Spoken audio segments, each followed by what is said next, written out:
Aos 55 anos, milionário e viúvo, Augusto Mendonça fez algo que nenhum negócio, nenhuma conquista e nenhuma quantia de dinheiro havia conseguido fazê-lo fazer em 38 anos.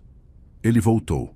Voltou para a cidadezinha de interior, onde havia deixado não apenas a infância, mas o único amor que nunca conseguiu esquecer.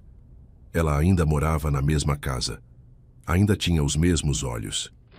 E numa gaveta de criado mudo, guardada com mais cuidado do que qualquer coisa que ele havia acumulado em décadas, estava a prova de que alguns amores não morrem.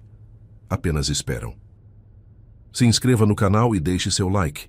E comenta aqui de onde você está assistindo. Seu comentário é muito importante para nós. Aos 55 anos, com uma fortuna construída tijolo por tijolo, com suor, sacrifício e muita determinação, Augusto Mendonça parou seu carro de luxo na frente de uma casinha simples, de telhado vermelho e janelas de madeira pintada de branco, no interior do estado. O motor foi desligado. O silêncio tomou conta. Lá fora, o vento balançava suavemente as flores do jardim, as mesmas flores que ele se lembrava de ter visto tantas vezes quando era apenas um menino apaixonado. As mãos de Augusto tremiam levemente sobre o volante. O coração, aquele coração que havia enfrentado negociações milionárias, funerais, tempestades e solidão, disparou como se tivesse 17 anos de novo. E então, ela apareceu na varanda.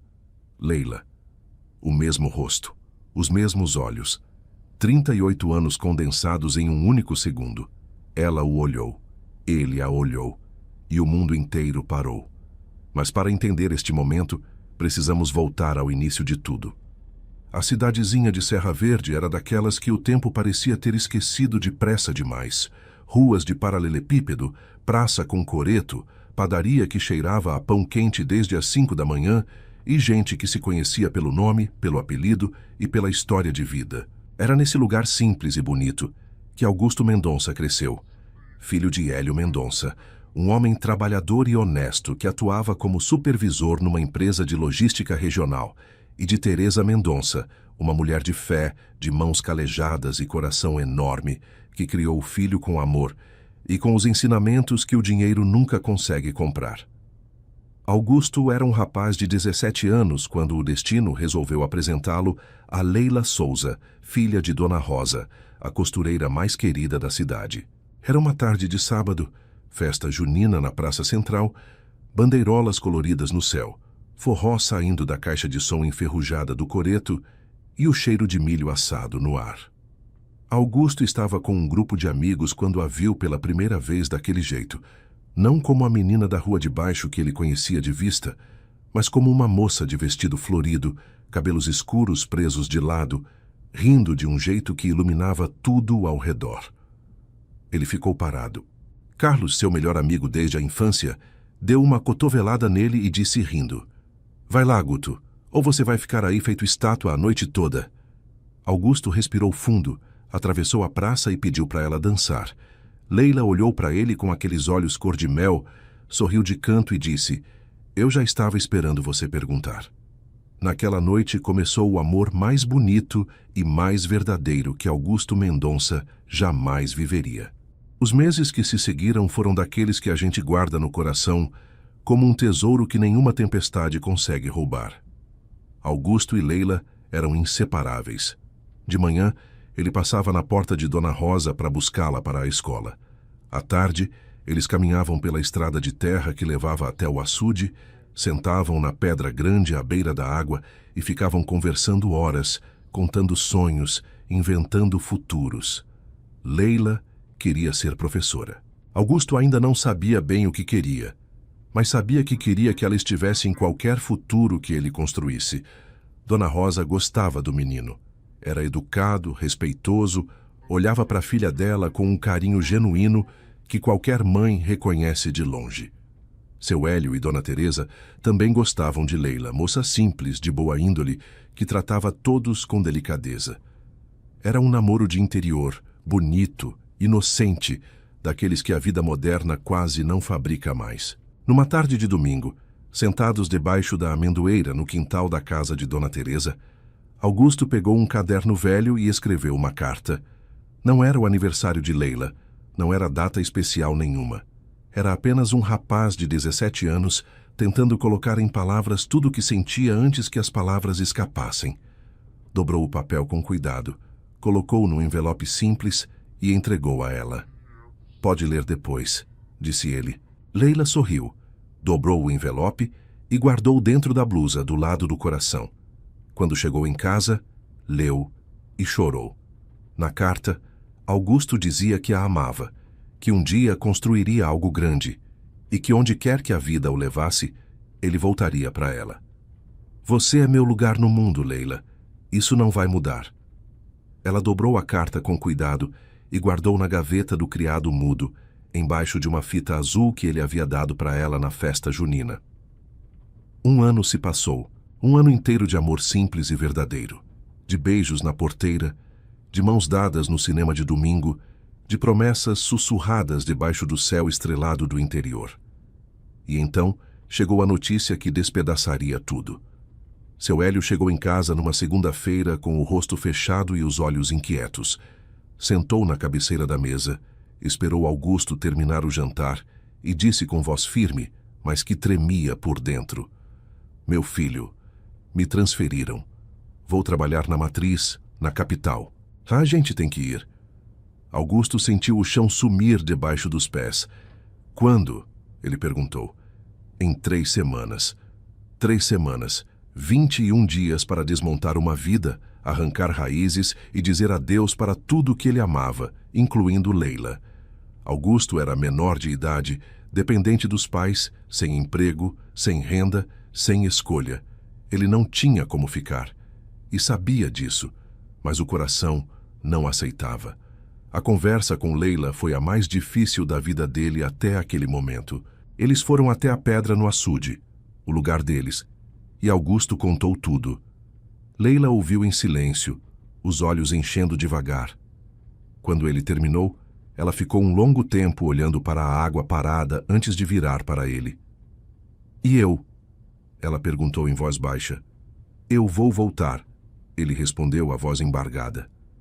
"Assim que eu tiver condições, assim que eu puder me sustentar, eu volto para você. Isso não acabou, Leila. Só está em pausa." Ela não respondeu, apenas encostou a cabeça no ombro dele e deixou as lágrimas caírem em silêncio. No dia da partida, uma manhã fria de maio, o caminhão de mudança já estava carregado quando Augusto caminhou até a casa de Dona Rosa pela última vez. Leila estava na varanda, abraçada a si mesma, os olhos vermelhos de tanto chorar. Dona Teresa ficou no carro, dando ao filho aquele momento. Seu Hélio olhou pelo retrovisor e engoliu seco. Augusto subiu os 2 degraus da varanda, ficou de frente para Leila e segurou o rosto dela com as 2 mãos. "Eu volto", ele disse. "Você acredita em mim?" Leila fechou os olhos. Uma lágrima escorreu. Ela assentiu devagar. Ele a abraçou com força, como se quisesse guardar aquele abraço dentro do peito para o resto da vida.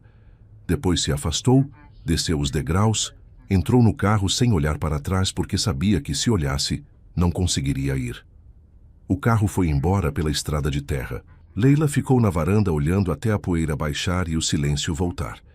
Depois entrou em casa, foi até o quarto, abriu a gaveta do criado mudo e olhou para o envelope com a carta.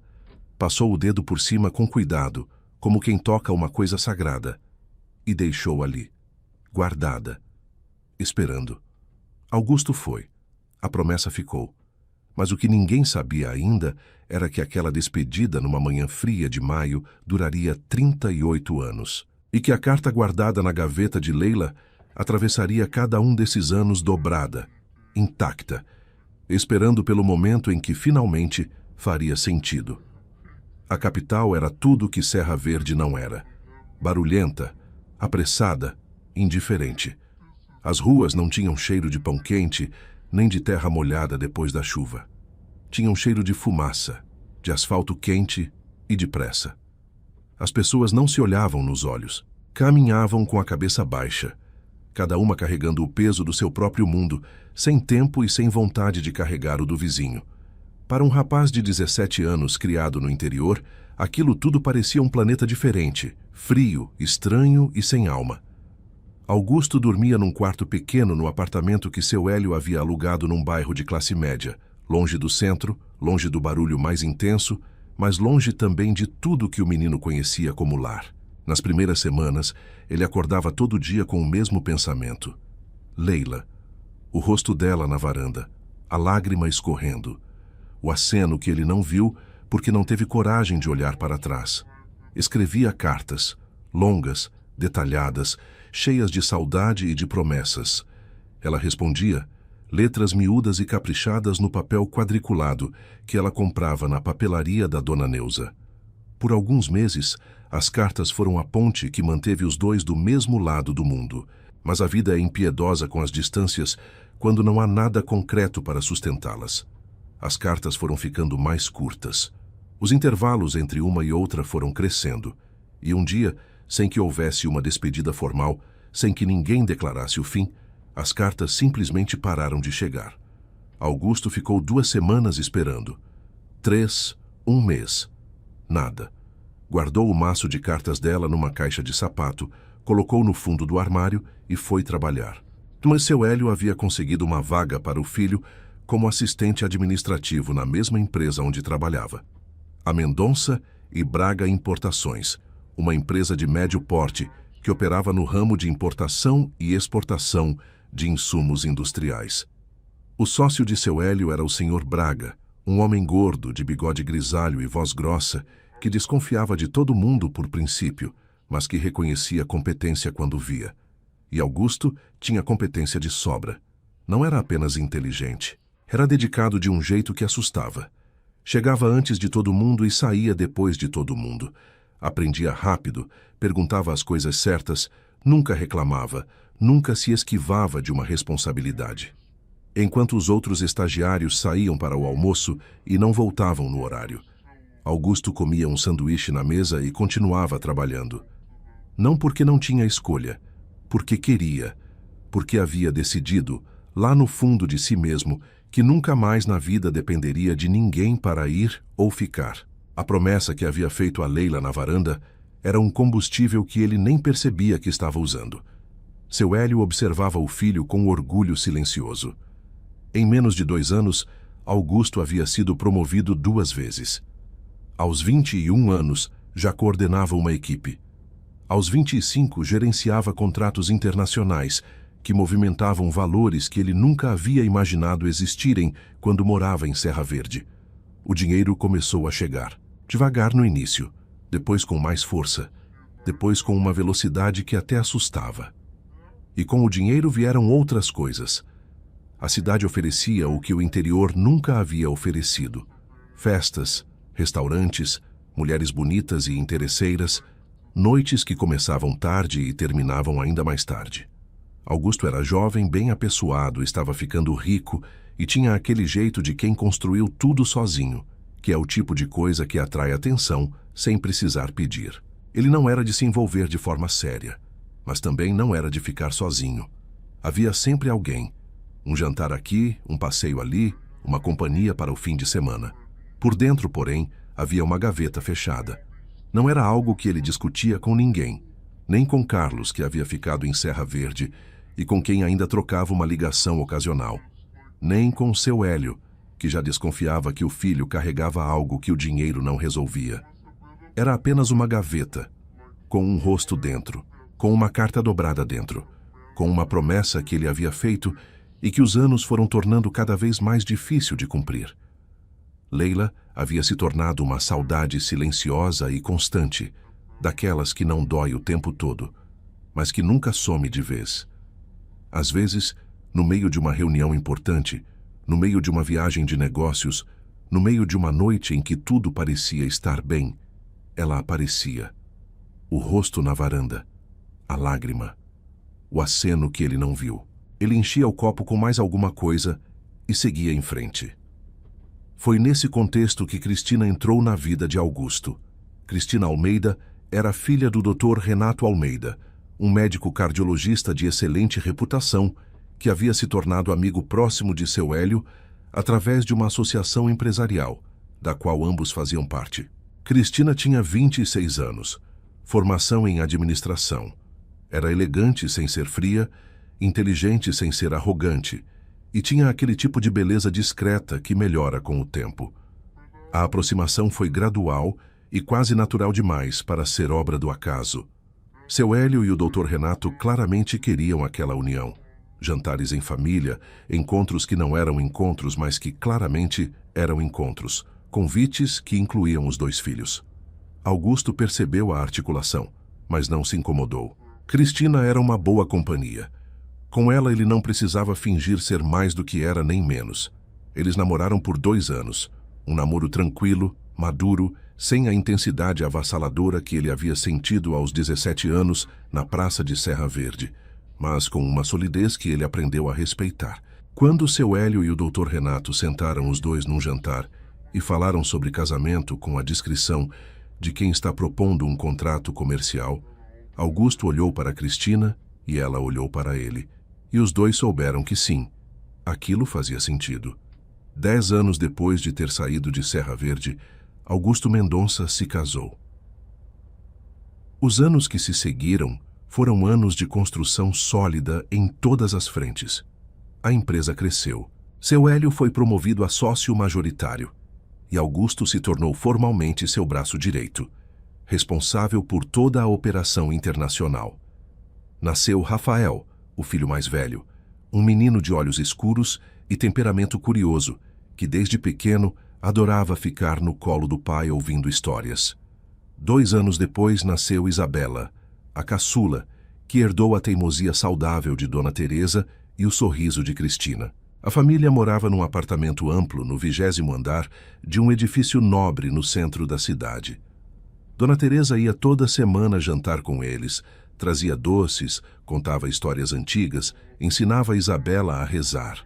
A vida tinha uma ordem, um ritmo, uma previsibilidade que Augusto havia aprendido a gostar. Não era a vida que o menino de 17 anos havia sonhado debaixo do céu estrelado de Serra Verde, mas era uma boa vida. E então o telefone tocou numa terça-feira de tarde, e era Cristina com a voz diferente. Augusto, seu pai passou mal no escritório. Estão levando ele para o hospital. Seu Hélio foi operado de emergência. O coração havia dado o primeiro aviso.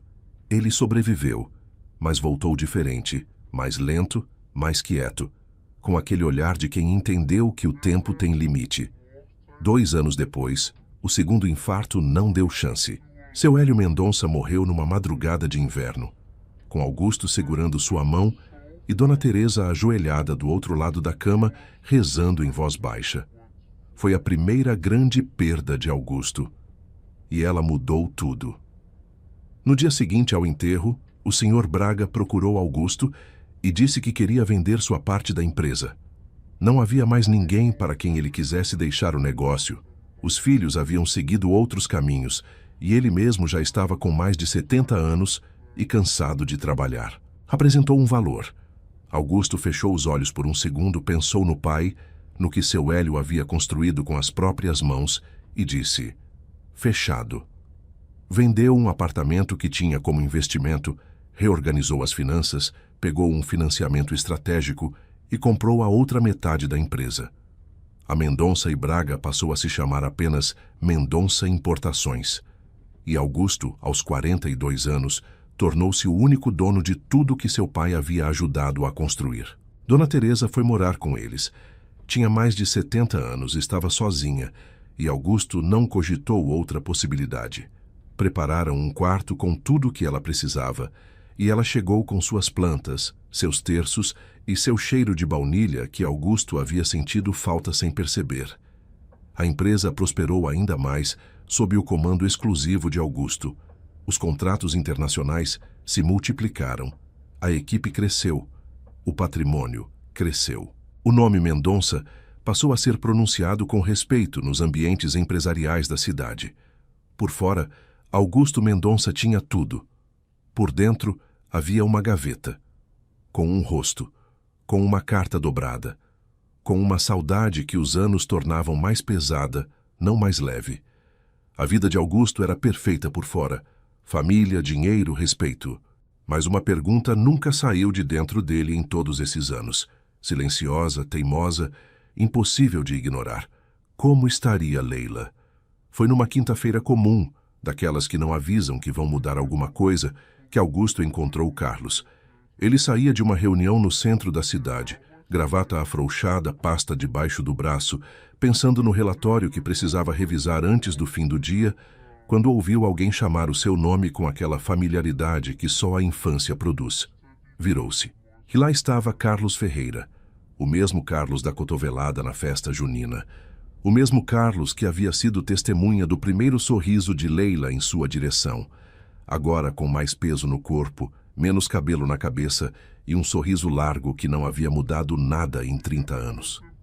Os dois se abraçaram no meio da calçada, como se o tempo não tivesse passado, sem a cerimônia fria que a cidade costuma instalar entre as pessoas. Havia algo de Serra Verde naquele abraço. Cheiro de infância. Cheiro de açude e amendoeira e forró no coreto. "O que você está fazendo aqui?" perguntou Augusto, genuinamente surpreso. "Vim morar aqui", respondeu Carlos com aquele jeito despachado de sempre. "A vida no interior foi ficando pequena demais para mim. Minha irmã mora aqui há anos, arrumei um emprego, estou tentando a sorte." Augusto não pensou duas vezes. "Cancela o que você tiver para fazer agora. A gente vai tomar um café e você não vai embora antes de me contar tudo." Foram para um restaurante tranquilo a 2 quadras dali. Pediram café, depois almoço, depois mais café e ficaram mais de 3 horas mergulhados nos anos que haviam ficado para trás. As histórias saíam com aquela facilidade gostosa de quem compartilhou uma infância inteira. As travessuras, os professores mal-humorados, as primeiras bicicletas, o time de futebol improvisado no campo de terra, as noites na praça, olhando o tempo passar sem pressa nenhuma. Augusto ria de um jeito que raramente ria, com o corpo inteiro, sem calcular, sem aquela contenção que os anos de negócio e de responsabilidade haviam instalado nele como uma segunda pele. Carlos contou sobre Serra Verde. A cidade havia crescido um pouco, tinha um supermercado novo, uma farmácia de rede grande. O coreto havia sido reformado pela prefeitura. Dona Rosa ainda estava lá, mais curvada, mais devagar, mais lúcida e presente. O time de futebol do bairro ainda existia, milagrosamente. E então Augusto fez a pergunta. Não foi planejada, não foi precedida de nenhuma preparação interna. Saiu como saem as coisas que ficam presas por tempo demais, de repente, sem aviso, como se o peso acumulado de todos aqueles anos finalmente tivesse transbordado. "E Leila?" ele perguntou. A voz saiu mais baixa do que ele pretendia. "Você sabe alguma coisa dela? Ela casou?" Carlos parou o copo de café no meio do caminho. Olhou para Augusto por um segundo, com aquele olhar de quem precisa calibrar o quanto vai falar. Depois pousou o copo na mesa devagar. "Casou", disse ele. "Faz uns 15 anos já. Um cara chamado Jonas, da cidade mesmo." Augusto assentiu levemente, como se a informação fosse apenas uma atualização cadastral e não uma faca no peito. "Ela está bem?" Carlos hesitou de um jeito que disse mais do que qualquer palavra. "Olha, Guto, eu não tenho muita informação, não. A gente não convive muito. Mas o que eu ouço por alto, esse Jonas não é lá grande coisa. Bebe demais. Às vezes arruma confusão. Não tenho mais detalhes, mas a impressão que dá é que não é um casamento fácil." O silêncio que se instalou na mesa durou talvez 10 segundos. Pareceu muito mais. Augusto olhou para o copo de café, girou levemente a xícara sobre o pires sem perceber, e depois levantou a cabeça com aquela expressão de quem decidiu, naquele exato momento, não deixar que o que estava sentindo aparecesse no rosto. "Entendo", disse ele. "Bom, a vida é assim, né, Carlos? Cada um segue o seu caminho." Mudou de assunto. Perguntou sobre a irmã de Carlos, sobre o novo emprego, trocou o cartão de visita, prometeu um jantar em breve. Se despediu com um abraço caloroso e um sorriso que parecia completamente genuíno para quem não o conhecesse de verdade. Mas por dentro havia um aperto que ele não saberia descrever se tentasse. Naquela noite, deitado no escuro do quarto, com Cristina dormindo ao seu lado, Augusto ficou de olhos abertos por um longo tempo olhando para o teto. Pensou em Leila, pensou em Jonas. Pensou naquele nome que ele nunca havia ouvido antes e que de repente existia, concreto e incômodo, ocupando um espaço que de alguma forma, em algum canto irracional do seu coração, ele nunca havia conseguido preencher de verdade. Pensou na carta que havia escrito aos 17 anos, na promessa, no quanto havia mudado desde então e no quanto, descobriu naquele momento, não havia mudado nada. Fechou os olhos, respirou fundo, dormiu e não tocou mais no assunto. Os anos que se seguiram foram anos de continuidade e de silêncio interior. A empresa cresceu ainda mais.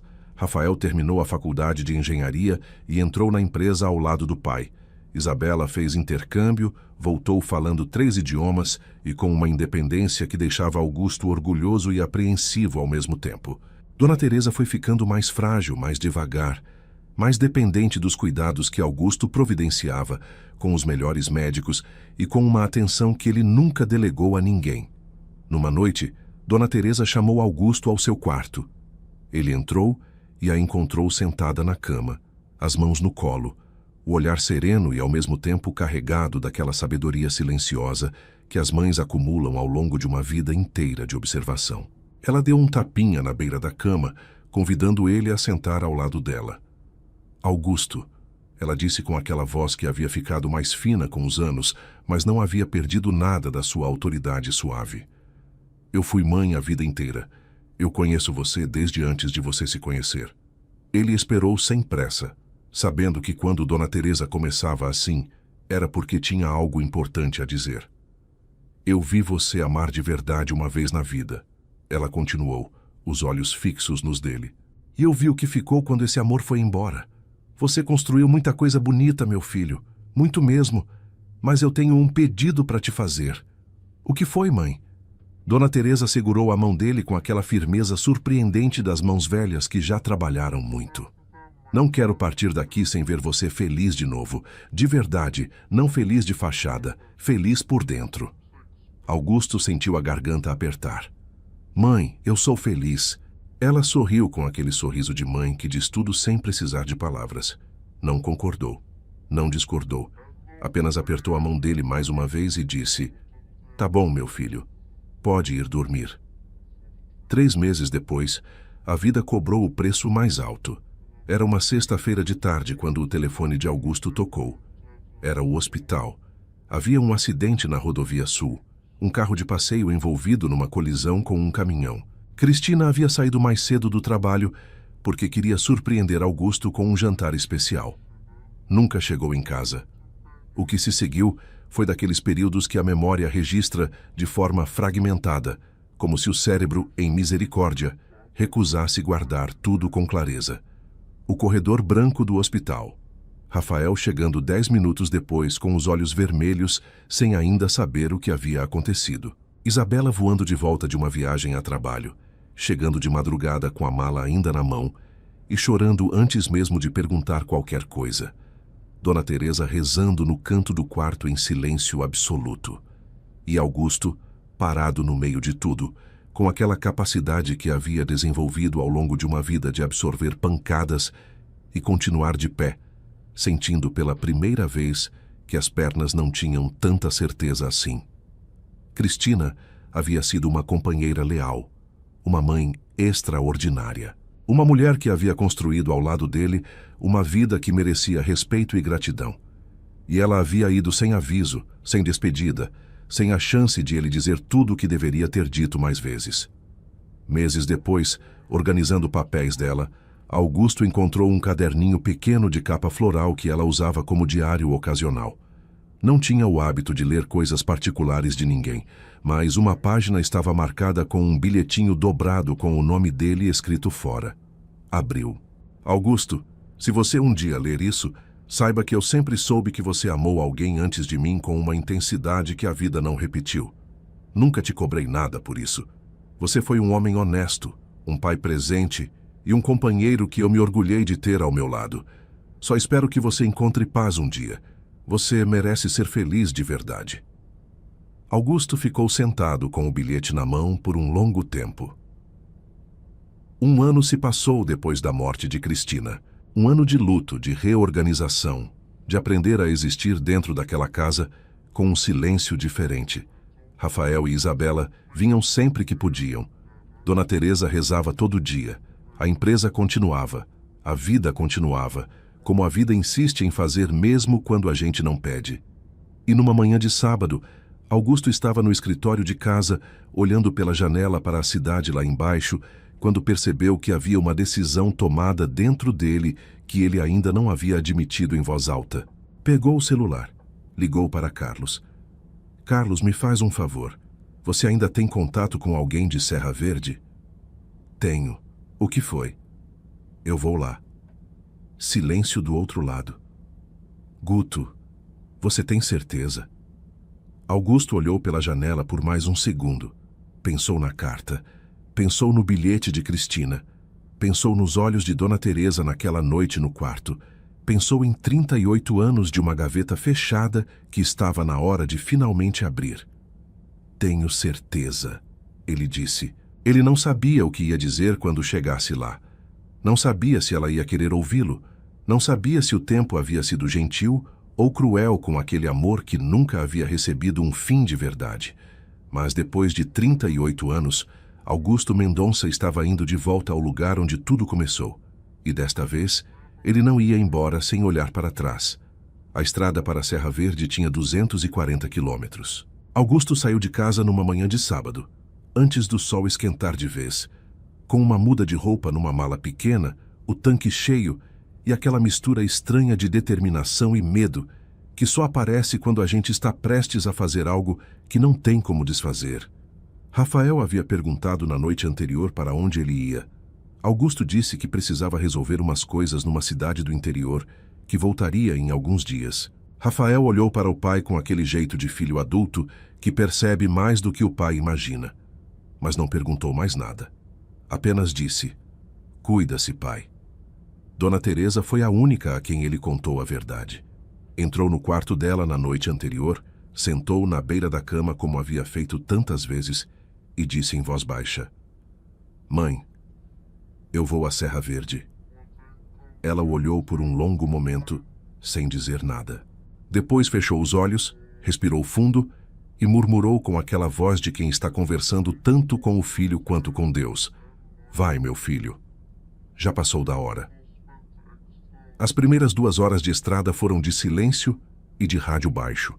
Augusto dirigia no piloto automático, a mente percorrendo caminhos que o carro ainda não havia chegado. Pensava no que ia dizer, ensaiava frases, descartava, recomeçava. Como se apresentar depois de 38 anos? Como explicar o inexplicável? O tempo que passou, as escolhas que foram feitas, a vida que aconteceu enquanto a promessa ficava guardada numa gaveta, junto com uma carta amarelada. Não havia frase certa. Ele sabia disso. Quando faltavam uns 30 quilômetros para a Serra Verde, Augusto fez algo que não havia planejado. Reduziu a velocidade devagar, encostou o carro no acostamento de terra batida à beira da estrada, desligou o motor e ficou parado. Lá fora, a paisagem do interior se abria em todas as direções. Pasto verde, céu limpo, uma família de garças brancas pousada numa cerca de arame a uns 50 metros dali. Silêncio real, daquele que a cidade havia feito ele esquecer que existia. Ficou assim por um tempo que não soube medir. Para quê? Pensou.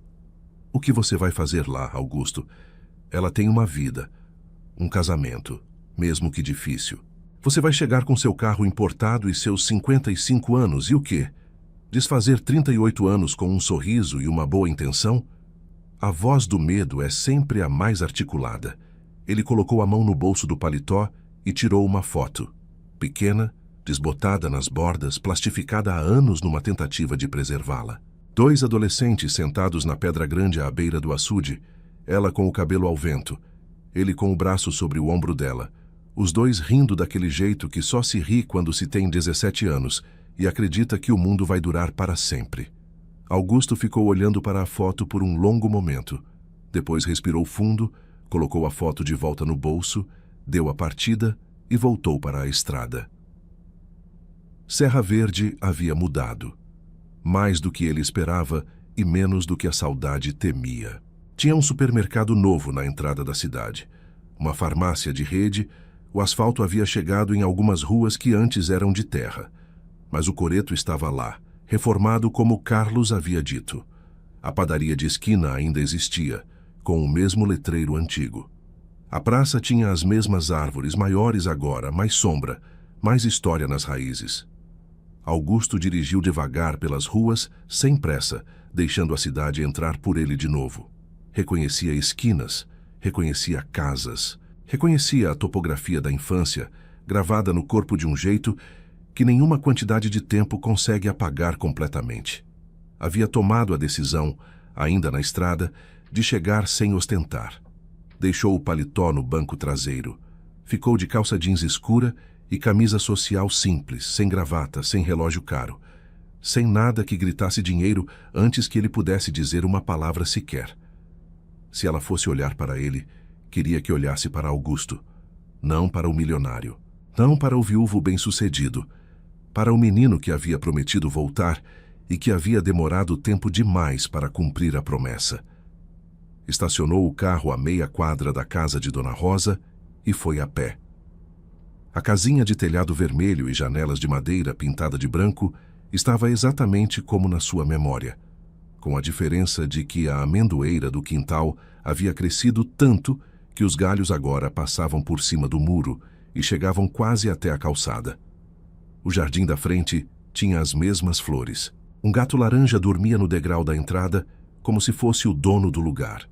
Augusto parou na calçada. E foi então que ela saiu pela porta da frente. Leila Souza tinha 55 anos e os carregava com uma dignidade silenciosa que o tempo havia esculpido nela do jeito que esculpe nas mulheres, que passaram por muita coisa sem perder a essência. O cabelo, agora com alguns fios brancos misturados ao escuro, estava solto sobre os ombros. Ela usava uma blusa simples e uma saia leve, e tinha na mão uma sacola de compras que indicava que estava de saída. Desceu o primeiro degrau da varanda olhando para a sacola, depois levantou a cabeça e parou. Os dois ficaram parados por um momento que não pertencia ao relógio. O mundo ao redor continuou existindo. O gato laranja bocejou, um carro passou na rua paralela, o vento mexeu nas flores do jardim, mas nada disso chegava até aquele espaço entre os dois. Era como se o universo inteiro houvesse reduzido o volume por cortesia. Augusto deu os primeiros passos em direção ao portão. As pernas obedeceram, mas ele não teria conseguido descrever como. O coração batia num ritmo que não tinha mais nada de executivo, de milionário, de homem construído. Era o ritmo do menino de 17 anos que havia pedido para ela dançar numa festa junina com as mãos suadas e o orgulho tentando disfarçar o medo. Leila, ele disse. A voz saiu mais baixa e mais humana do que qualquer coisa que havia saído da sua boca em anos. Você lembra de mim? Ela pousou a sacola no degrau devagar, sem tirar os olhos dele. Nunca esqueci, respondeu ela. Ficaram de pé no portão por um tempo, conversando com aquela cautela de quem precisa testar o chão antes de caminhar. Ele perguntou da sua mãe. Ela disse que Dona Rosa estava bem dentro de casa, dormindo a sesta. Ele disse que havia avistado a cidade na chegada, que havia mudado. Ela disse que mudou, mas que no fundo continua igual. Frases pequenas, seguras, enquanto as maiores esperavam para ver se havia espaço. Depois, as frases maiores chegaram. Augusto contou sobre a empresa, sobre seu pai, sobre Cristina, sobre o acidente, sobre o luto, sobre o ano que havia se passado. Contou com honestidade, sem omitir e sem exagerar. Leila ouviu tudo com aquela atenção tranquila de quem não tem pressa de falar porque está genuinamente presente. Quando ele terminou, ela disse que lamentava pela morte de Cristina. Disse com sinceridade real, não com a formalidade vazia de quem diz porque é o que se diz. Então foi a vez dela. Contou sobre Jonas. Não com dramatismo, mas com a cansativa honestidade de quem já não tem mais energia para enfeitar o que é feio. Que havia se casado achando que era amor, e que foi descobrindo com os anos que havia sido mais solidão disfarçada de amor. Que Jonas bebia, que as brigas eram frequentes, que havia dias bons e muitos dias ruins, que ela havia tentado mais do que devia, por mais tempo do que deveria. Augusto ouvia com o peito apertado de um jeito diferente do aperto que havia sentido quando Carlos contou a mesma história em linhas gerais. Agora era ela contando, com aquela voz, naquele portão, e o aperto era de uma outra natureza. "Você está bem?"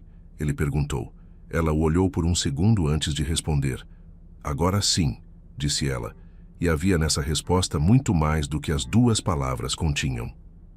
Antes de se despedirem, Augusto perguntou com cuidado, sem pressão, se ela toparia tomar um café com ele algum dia enquanto ele estivesse na cidade, que havia reservado um quarto no único hotel da cidade e que pretendia ficar por alguns dias. Leila ficou em silêncio por um momento. Não era o silêncio de quem não quer. Era o silêncio de quem quer, mas ainda não sabe se pode. "Ainda sou casada, Augusto", ela disse baixinho. "Eu sei", ele respondeu. "Não estou te pedindo nada que você não queira dar, só um café." Ela olhou para ele por um momento longo. "Deixa eu pensar", disse ela. "Sem pressa", ele respondeu. "Eu vou estar por aqui." Ela pegou a sacola do degrau, deu meia volta e foi entrando em casa. Na soleira da porta parou por um segundo, de costas para ele. Augusto ficou parado no portão esperando sem saber bem o que esperava. Ela não virou. Entrou. A porta fechou com um clique suave. Augusto ficou parado na calçada, olhando para aquela porta de madeira por um longo tempo. Depois colocou a mão no bolso, tocou a borda da foto desbotada, respirou fundo e virou para ir embora. Foi quando o celular vibrou. Era uma mensagem de Carlos. "Augusto, preciso te contar uma coisa sobre Jonas." Augusto parou no meio da calçada com o celular na mão e o coração acelerado. Lá dentro daquela casinha simples, Leila estava do outro lado de uma porta de madeira, com 38 anos de história e um amor que nunca havia recebido um fim verdadeiro. E Carlos, do outro lado de uma tela, tinha uma informação que Augusto ainda não sabia, que mudaria o ritmo de tudo. A mensagem de Carlos dizia apenas aquilo. Augusto ficou parado na calçada, relendo as palavras, como se elas pudessem conter mais do que continham. Ligou para Carlos imediatamente. O telefone chamou 3 vezes antes de ser atendido. "Carlos, o que foi?" A voz do amigo saiu com aquela seriedade de quem está prestes a dizer algo que preferia não precisar dizer. "Guto, eu liguei para minha prima hoje. Ela ainda mora em Serra Verde.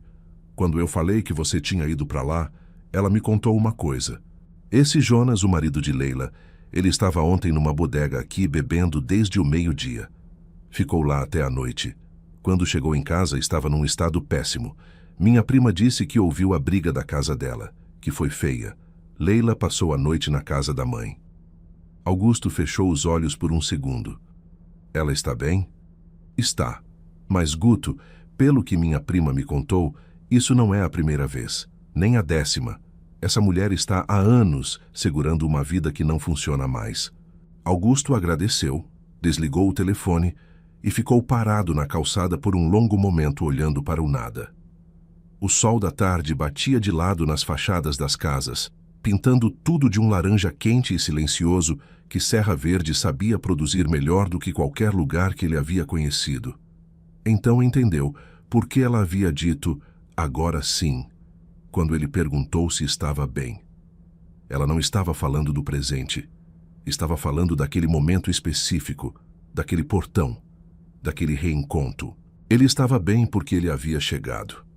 Naquela mesma noite, Jonas voltou para casa num estado ainda pior do que na véspera. Leila estava na cozinha quando ele entrou pela porta dos fundos, os passos pesados e desordenados, o hálito chegando antes dele. Ela o conhecia de cor. Sabia o tom de voz que antecedia a briga. Sabia o jeito que ele jogava as chaves na mesa, como se quisesse quebrar alguma coisa. Sabia que nas próximas horas seria necessário absorver palavras que não mereciam resposta e esperar que o sono viesse salvar a noite. Mas naquela noite, alguma coisa dentro de Leila estava diferente. Talvez fosse o reencontro com Augusto.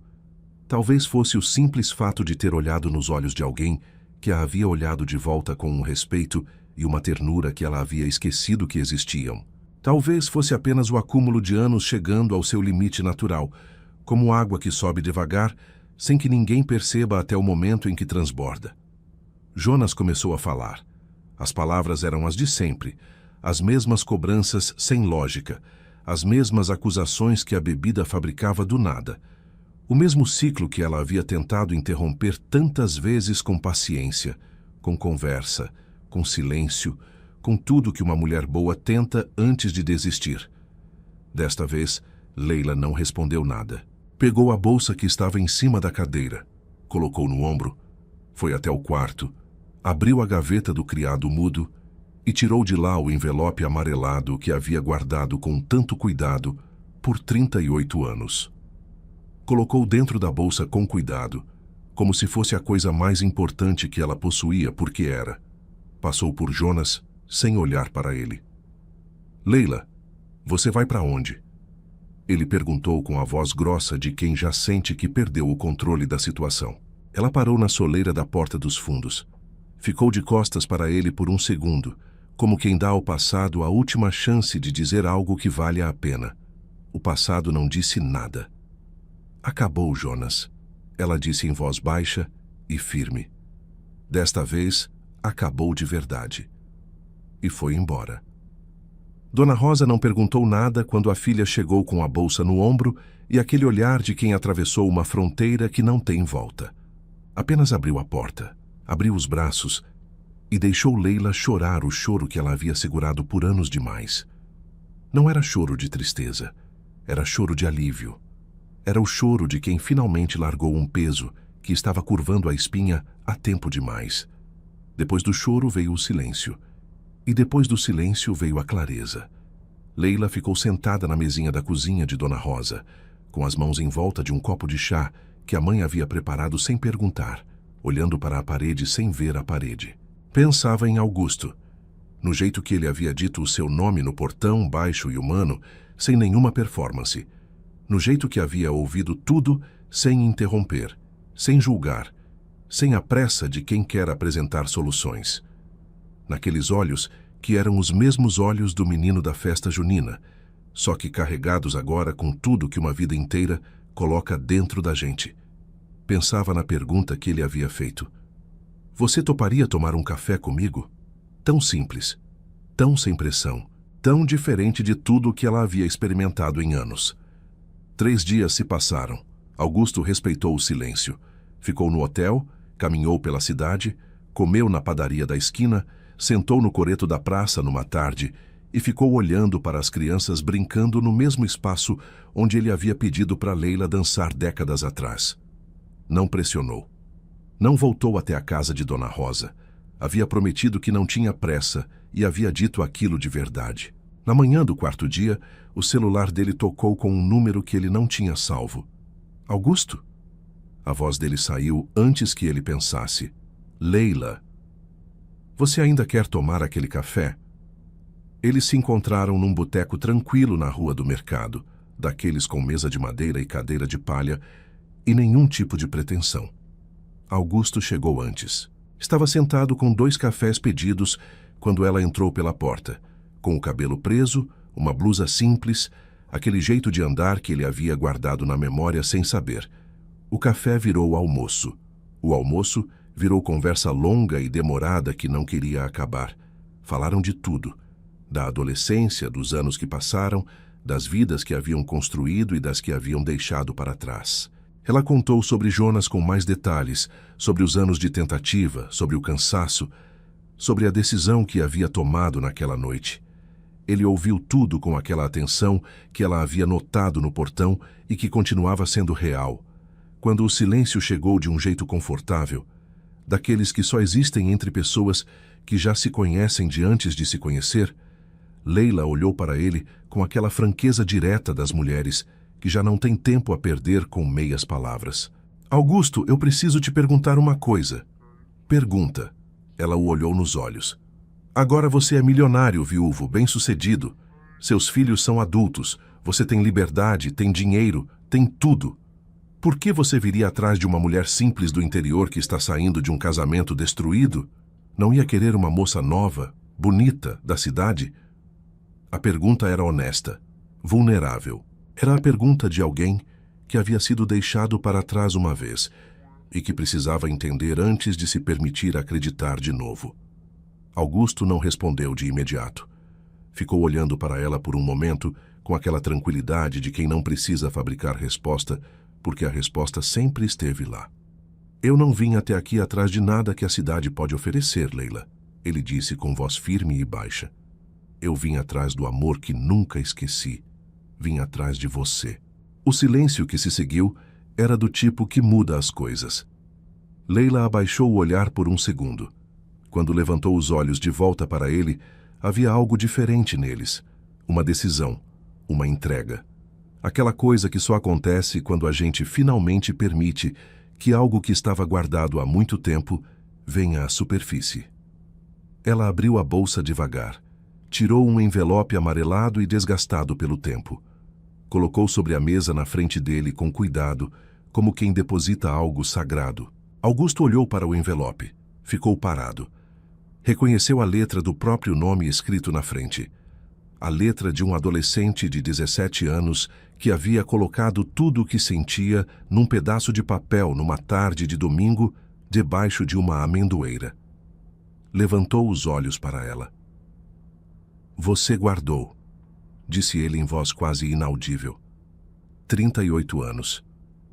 Ela respondeu simplesmente. Augusto pegou o envelope com as mãos que não estavam firmes. Abriu devagar. Tirou o papel dobrado amarelado nas dobras, mas intacto.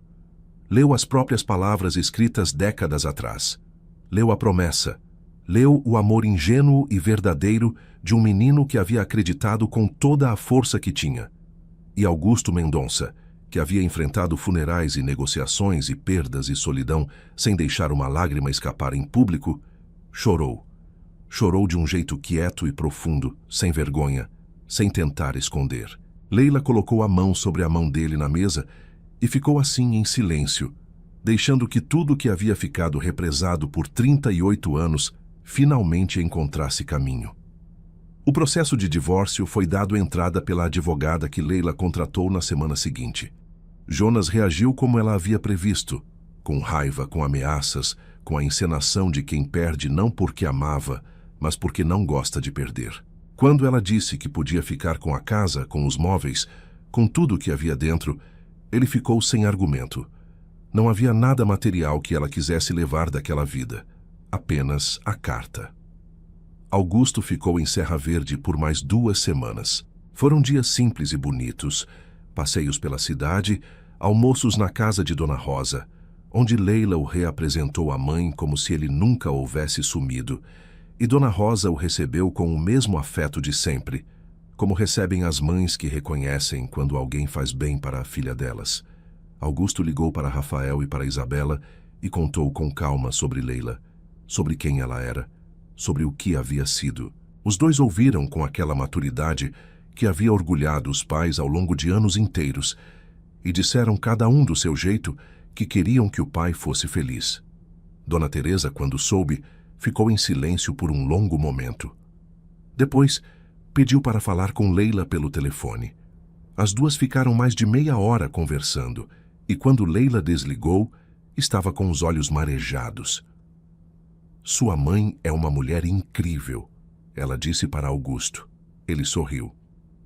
Eu sei. Na manhã em que Leila deixou Serra Verde, Dona Rosa foi até o portão ver a filha partir. Estava com os olhos marejados, mas o rosto sereno, daquele jeito das mães que sabem que deixar ir é a forma mais alta de amor. Segurou o rosto da filha com as 2 mãos, olhou fundo nos olhos dela e disse: Vai ser feliz, minha filha. Você merece. Leila a abraçou por um longo tempo. Depois pegou a bolsa, desceu os degraus da varanda e foi até o portão onde Augusto a esperava. Ele abriu a porta do carro para ela. Ela entrou. 3 meses depois, Augusto levou Leila ao 20º andar do edifício onde ficava a sede da Mendonça Importações. Era uma tarde clara, e da janela do escritório principal A cidade se abria em todas as direções, como um mapa vivo de tudo que havia sido construído com as mãos e com os anos. Leila ficou parada na frente da janela, olhando para a cidade com aqueles olhos que absorviam tudo com uma calma que ele havia aprendido a amar de novo. Augusto foi até ela, ficou ao seu lado. Os dois olharam juntos para lá fora por um momento. Ela pegou a mão dele. "Você construiu tudo isso", disse ela em voz baixa. "Construí", ele confirmou. Ela ficou em silêncio por um instante. Depois virou o rosto para ele com aquele sorriso que havia atravessado 38 anos, sem perder nada da sua luz. "Você cumpriu a promessa, Augusto", ela disse. "Só demorou um pouco." Ele a olhou por um longo momento. Pensou na festa junina, na pedra do açude, na carta na estrada de terra, na foto desbotada no bolso do paletó, em tudo que havia sido perdido e em tudo que havia sido encontrado. "Demorei demais", ele disse. "Mas cheguei." Ela encostou a cabeça no ombro dele. Ele colocou o braço ao redor dos ombros dela. E os dois ficaram ali, na janela do 20º andar, olhando para a cidade que havia guardado a história dos dois sem que eles soubessem, enquanto lá em casa, Dona Teresa fechava os olhos numa tarde tranquila, com um sorriso no rosto e o coração finalmente em paz. Porque existem amores que o tempo não apaga, que a distância não mata, que a vida não consegue enterrar por mais que tente. Amores que ficam guardados em gavetas, dobrados com cuidado, esperando pelo momento certo. E quando esse momento finalmente chega, ele chega inteiro, com tudo que sempre foi, com tudo que nunca deixou de ser.